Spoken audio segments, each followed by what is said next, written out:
So welcome back to the video as we analyze some of the leading news in my Flipboard today. One of the things that caught my attention is this question from education in UK. The question that was asked is, should you send your kids back to school? And here's what the experts say. Was published in June 9 of 2020, 6:10 a.m. EDT. So they said here that the reopening of schools around the world following the coronavirus crisis has been the subject of much debate. In England, some pupils returned to classroom last week, but many parents opted not to send their children back over safety concerns. This is a good note for us Filipinos because in UK, more than 2/5 of primary schools, that is 40%, equivalent of kindergarten and elementary school, did not open for reception. So 40% of primary schools did not open for reception. Year 1 and Year 6 classes on June 1 as recommended by the UK government. This was according to the poll of 10,953 schools. So the problem with this kind of arrangement is that if 40% of the schools did not reopen, what would you do with 40% is about 4,000 schools that did not reopen? What would the curriculum be, and how will you now place the students side by side, the pupils for this matter, side by side with the other pupils in the UK?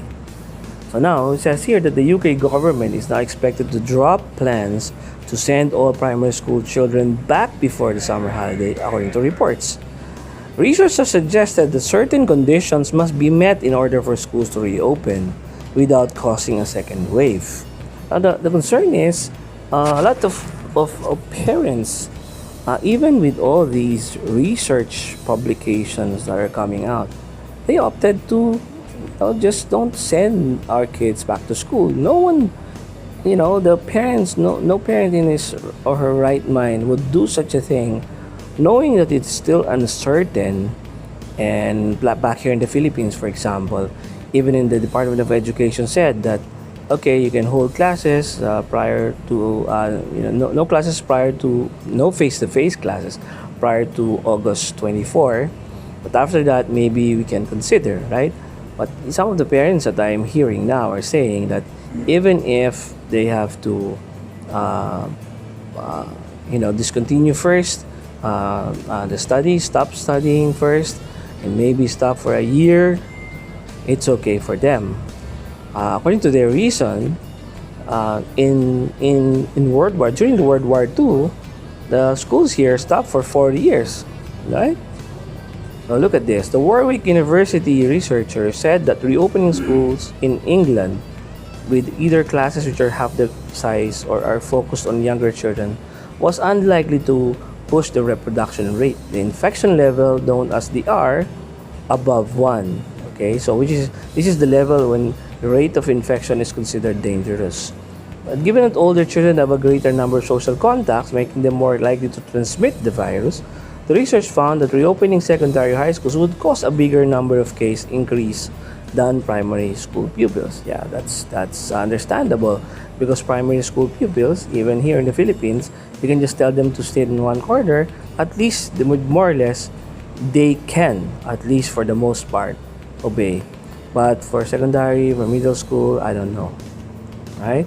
Secondary school and sixth form people high school in years 10 to 10 will be allowed some contact with teachers from June 15. So this is a problem now in England, and for them, the idea is to gradually reopen, and the move is towards testing, tracing, and isolating those people who are considered to be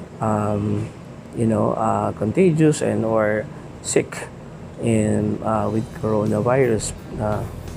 But even here in the Philippines, there's a big problem because this will create a great divide among students. Some students would have face-to-face already, or maybe they have access to face-to-face education, especially if their place is not hampered by the COVID-19 pandemic. But schools, primarily here in the Philippines, schools that are located in Manila, in the NCR region, you cannot allow them to go back to school because if there are about 30 million pupils or students all around the Philippines, easily you already have 30 million cases that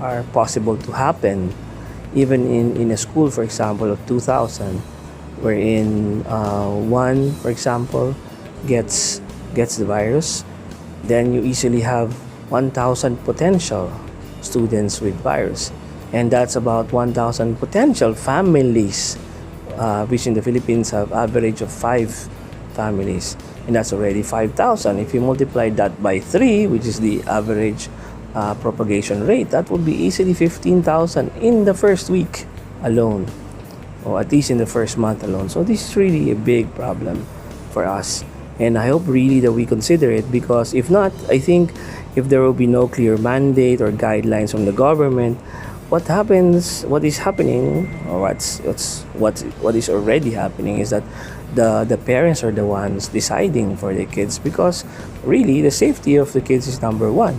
Now when that happens, there will be students who are able to do online education.